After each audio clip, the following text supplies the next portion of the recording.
Hello, ici Joanne Yangting, bienvenue dans le dernier podcast Game Entrepreneur de l'année 2021. Dans ce podcast, on va parler de mes prédictions pour 2022 et des gros projets que je vais lancer. C'est parti. Comme je vous l'ai dit, ça me tient à cœur, vraiment, déjà dans un premier temps, de vous remercier. De vous remercier de suivre ce podcast, d'être toujours présent à chaque épisode, et vraiment, avec ce que je vais vous dire, on va faire passer vraiment le podcast, on va le faire level up, on va le faire passer au niveau supérieur en 2022. Pourquoi ? Parce que, en ce moment, je suis en train de réfléchir et de mettre en place plein d'idées pour des nouveaux projets dont je vais vous parler, mais surtout, de répondre aussi à vos demandes. J'ai passé récemment un sondage, j'ai demandé à ceux qui suivent le podcast, la chaîne YouTube, etc. Quelles étaient leurs suggestions, leurs idées, les sujets qui les intéressaient. D'ailleurs, si vous n'avez pas encore pu participer au sondage, j'ai fait une chose, c'est que je vous l'ai mis dans les notes du podcast. Donc, si vous avez envie de suggérer des idées, s'il y a des sujets qui vous intéressent, des choses qui vous plairaient d'écouter dans le podcast, mais aussi de voir dans les autres contenus sur la chaîne YouTube, sur Instagram et compagnie, n'hésitez pas à m'en faire part via le petit sondage dont vous avez le lien en descriptif de l'épisode, dans les notes du podcast. Et ça me tiendrait vraiment à cœur de pouvoir j'ai vraiment envie de vous apporter le contenu que vous avez envie d'entendre, parce que dans le podcast, vous êtes en mode écoute. Et surtout, j'ai vraiment envie de lancer les nouveaux formats, tester les nouvelles choses, parce que 2022, ça va vraiment être une année, on va dire, d'innovation, de test, parce que je me suis bien appuyé, j'ai bien mis en place ce qui marchait bien jusqu'à aujourd'hui, mais là, j'ai envie de m'éclater, de tester des choses. Ça marche pas, c'est pas grave, on va vraiment s'amuser. Et c'est vraiment l'esprit game entrepreneur, c'est de kiffer le game. Donc déjà, avant de vous parler un peu des projets qui arrivent en 2022, je souhaitais aussi vous dire que si vous n'avez pas suivi, j'ai publié sur ma chaîne YouTube pour le coup, j'ai mis le bilan en podcast aussi, comme ça je sais qu'il y en a qui aiment écouter aussi, mais surtout j'ai mis une série de vidéos donc sur le bilan de l'année, sur les prédictions au niveau du business. J'ai également parlé de mes best-of, de lecture, les outils, applications que j'ai utilisés. Chaque année, j'aime bien faire ça pour partager avec vous un petit peu les pépites et les leçons à tirer de l'année. Donc, si c'est des choses qui vous intéressent, je vous recommande d'aller voir sur ma chaîne YouTube, dernière vidéo, en profiter. Voilà, regardez ça entre deux petits repas de fin d'année, si ça peut vraiment vous intéresser. Donc voilà, les sujets sont en descriptif aussi. On a parlé des enjeux de 2022, on a parlé notamment mes prédictions. Là, je vais en parler un petit peu de façon différente ici. J'ai parlé aussi du bilan, j'ai parlé des meilleures lectures et pépites de l'année, découvertes, et j'ai fait aussi un format où je parlais des grandes leçons à tirer de l'année. Et là, j'ai envie, surtout, en plus de vous souhaiter, bien entendu, une belle transition et mes vœux pour que vous puissiez réussir la transition vers 2022, vous parler de moi, ce que je pense qui va être des gros enjeux, en résumé, de 2022, et là où je vous recommande de mettre votre focus, d'être attentif, et surtout si vous êtes entrepreneur ou que vous souhaitez le devenir, c'est vraiment pour moi ce qui va faire la grosse différence. Comme je vous dis, moi je suis dans le game depuis maintenant largement plus de 10 ans, depuis 2008 maintenant, et il y a une chose qui se passe, c'est que j'ai vu comment le monde du web, le monde du business évolue, et d'un côté il y a des choses qui ne changent pas. On va pas changer les fondamentaux, la vente, la psychologie, etc. Mais il y a des usages qui changent. Bien entendu, quand j'ai débuté dans le business, le gros focus, c'était le blogging à l'époque. On écrivait des articles. D'ailleurs, j'ai commencé en écrivant des articles et tout. Ensuite, on est arrivé à la vidéo. YouTube a commencé à arriver vraiment en 2011, 2012, 2013. Ça a été pour moi l'âge d'or de YouTube. C'était vraiment entre 2000... Je dirais entre 2013 et 2016. Ensuite, on a là vraiment commencé à avoir beaucoup plus d'autres réseaux alternatifs comme Instagram, comme très récemment TikTok qui est en train de tout défoncer. Et je suis pas du genre à diaboliser tout ça, à vous dire voilà, mais les réseaux, moi j'y comprends plus rien, etc. Je pense qu'il est intéressant aussi d'être conscient de la plateforme qui nous correspond. Le but n'est pas d'être partout, mais de savoir par rapport à votre type de business, par rapport à votre état d'esprit, par rapport à la plateforme qui vous convient le plus, quelle est celle où vous vous sentez bien et celle sur laquelle vous avez envie de mettre des efforts. C'est ça que j'ai expliqué plusieurs fois que on demande mais oui, mais où il faut mettre son focus en marketing en 2022 ? Moi je réponds oui, il y a des réseaux qui sont beaucoup plus en tendance que d'autres, mais déjà, il faut une cohérence entre où est votre audience, où elle consomme le contenu, et aussi vous, où vous vous sentez à l'aise. Et j'ai envie de dire, par exemple, moi, TikTok, j'ai vraiment du mal. Bon, j'ai essayé un peu, et ça monte très vite, hein. J'ai fait des vidéos à 2000 vues, voire plus, sans forcer. Mais le fait de devoir faire un contenu qui est aussi court et tout, moi, je préfère me poser, faire des formats longs et tout. Ok. Par contre, qu'est-ce que j'ai fait? Ben, je fais mes formats longs, je fais mes conférences et tout, j'ai des contenus. Et après, on va prendre des extraits, les couper et les mettre sur TikTok. Donc, ça montre qu'on peut très bien se focaliser sur un format. Par exemple, je peux très bien faire beaucoup plus de formats podcast et formats vidéo longs. Et après, rien n'empêche de couper des éléments, de faire des montages beaucoup plus dynamiques, de mettre des extraits, que ça soit sur TikTok, Instagram, les Reels d'Instagram, etc. Moi, vraiment, mes deux formats préférés, c'est l'écriture et les formats un peu plus posés, plus longs. Même si j'adore les vlogs, mais j'en fais beaucoup moins parce que c'est beaucoup de travail et dans le sens, c'est énormément de travail versus l'intérêt que j'ai vu de mon audience. Alors c'est dommage parce que c'est vrai que le vlog, c'est un format que moi j'aime bien réaliser, mais c'est pas le format qui marche mieux sur ma chaîne YouTube. Le podcast, il marche extrêmement bien, c'est un format que j'aime bien, je suis posé, je parle avec vous comme ça. On peut être aussi beaucoup plus libre, là où la vidéo, faut être beaucoup plus dynamique dans le sens, faut aller vite, dans le montage, faut que ça bouge et tout, même si je préfère être posé. Le podcast, là, au moins, c'est un peu comme la radio, on peut se poser beaucoup plus et j'adore ce format. Donc encore une fois, je suis pas arrivé en disant moi je fais tous les formats d'un coup. J'ai commencé d'abord à prendre goût à l'écriture pendant 2-3 ans, ensuite je me suis mis à la vidéo pendant plusieurs années. J'ai lancé le podcast en 2014, j'ai fait des podcasts tous les jours, j'ai mis mon focus dessus. Donc encore une fois, un format, c'est pas tout faire d'un coup, vaut mieux se concentrer, le faire à fond et après passer à autre chose ou dupliquer les contenus un peu partout.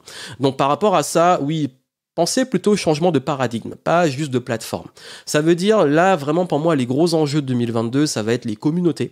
Ça va être, là, on voit notamment avec tout ce qui arrive sur les NFT, sur le métaverse, etc. Qu'est-ce qui permet justement à ces projets de prendre de l'ampleur? Ce sont les communautés. D'ailleurs, si vous comprenez pas encore le game du NFT, donc les non-fungible tokens, c'est en fait, c'est non fongible. Ça veut dire que vous avez un... Par exemple, si vous prenez une œuvre d'art, généralement une œuvre d'art, elle est unique.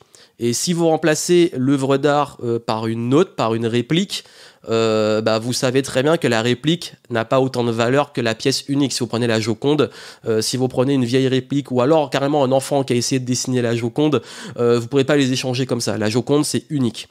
Même s'il y a plein de répliques, celui qui a le plus de valeur, c'est l'original. Donc, les NFT, c'est un peu ça l'idée. C'est pas juste des vulgaires JPEG qu'on peut très bien faire une capture d'écran ou enregistrer sous. En fait, c'est qu'il y a un code dans justement un token. Il y a un code qui fait que, je résume, hein, je vulgarise à mort, qui fait qu'il est unique. Ça veut dire que la pièce que vous possédez est unique dans la blockchain.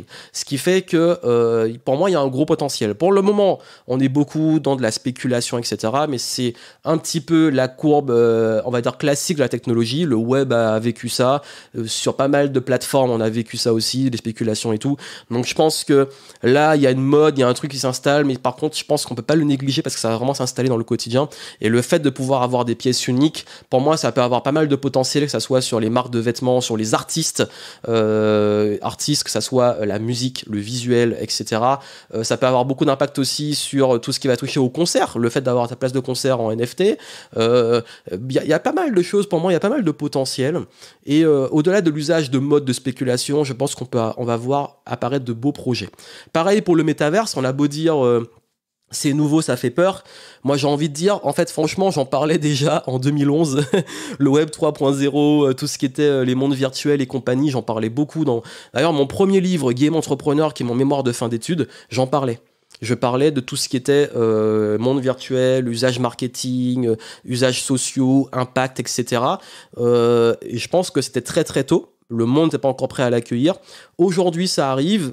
En fait, c'est très dur de dire la technologie, qu'est-ce que ça va être d'ici 5-10 ans. Franchement, il y a 10 ans, est-ce qu'on aurait imaginé que ce serait comme ça? À l'époque, on était encore sur les Skyblogs, les MySpace, est-ce qu'on aurait imaginé qu'on en serait là avec YouTube, TikTok et compagnie?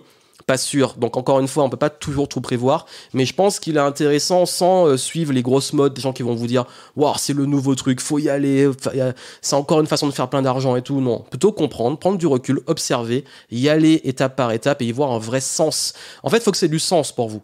Après, moi, je vous avoue, je suis un peu geek, donc forcément, j'aime bien explorer ces choses-là. Mais je vous en parlerai parce que j'ai justement dans mes projets, j'ai envie de développer des projets autour des NFT.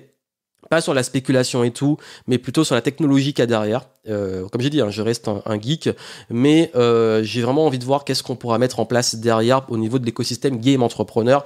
Forcément, c'est quelque chose qui pour moi a un gros potentiel et sur lequel je vais peut-être créer une équipe pour voir où on peut aller. Également, il y a pas mal de choses qui vont changer aussi en termes de, pour moi, quand je parlais de paradigme, si vous faites du marketing et tout, vous vous êtes rendu compte qu'en ce moment, il y a un gros enjeu de confiance. J'en ai beaucoup parlé dans mes dernières vidéos. Et que pour moi, la confiance va se jouer sur la communauté et la réputation. Donc quand je vous dis que tout ça est connecté, toutes ces tendances de micro-communauté, d'appartenance, d'exclusivité, parce que pourquoi les gens achètent des NFT aussi chers parce qu'en fait, il y a un truc qui se passe aussi, c'est que quand vous possédez certains NFT, ça donne accès aussi à des événements, à des groupes. Il y en a même qui veulent avoir les mêmes NFT que les stars possèdent, hein, ceux qui valent plusieurs centaines de milliers d'euros, voire millions d'euros. Et pourquoi ? Parce qu'en fait, ça fait appartenir à un club. C'est comme si vous avez un pass pour un club. Appartenance, exclusivité, le truc vieux comme le monde. Et si on a eu à un moment l'arrivée de nouvelles tendances où tout le monde se jetait dessus pour pouvoir justement parmi les premiers dans les communautés et tout, notamment sur les Discord, etc., bah, c'est à cause de ça. C'est à cause du fait que l'être humain a besoin d'appartenir et surtout d'appartenir à un groupe qui est privilégié et qui est reconnu. Donc ça, en fait, bon, ça c'est de la psychologie humaine, mais dans votre cas, à vous de réfléchir, sans rentrer dans les extrêmes, à vous de réfléchir autour de quoi vous fédérez une communauté, autour de quelles valeurs, autour de quelle vision, autour de quelle appartenance, autour de quelle exclusivité. Et je pense que dans le marketing aujourd'hui, ça va être un réel enjeu, de façon différente, parce que là, dans des marchés de plus en plus concurrentiels, dans des marchés de plus en plus saturés, l'enjeu de la confiance, de la réputation fera une grosse différence. Et les gens vont acheter chez les gens en qui ils ont confiance et rejoindre des communautés où ils se sentent bien. Donc c'est une réelle réflexion à avoir par rapport à ce qui va, pour moi, évoluer au cours de 2022. Encore une fois, je suis pas devin, je sais pas tout ce qui va se passer, mais je pense très sincèrement qu'il y a pas mal de choses qui vont se passer autour de ça. Donc restez un peu informés dessus, je vous en parlerai de temps en temps dans le podcast, dans les vidéos, etc. Et je pense qu'il va falloir aussi être extrêmement focus sur ce qui est important pour vous et vos projets. Parce que je sais qu'en ce moment, c'est facile d'être plombé par tout ce qui se passe, mais je crois que là, ce qui est important, c'est vous recentrer sur... Oui, je sais que c'est dur en ce moment hein, d'avoir une vision qui soit claire, de se dire bon, ok, moi j'ai vraiment envie. Enfin, souvent on peut se dire, on peut avoir une vision un peu négative par rapport aux enjeux d'écologie, aux enjeux géopolitiques, et tout ce qui se passe autour de la crise que nous vivons depuis maintenant presque 2 ans. Hein, ça fera presque 2 ans maintenant. Je pense qu'il faut prendre du recul.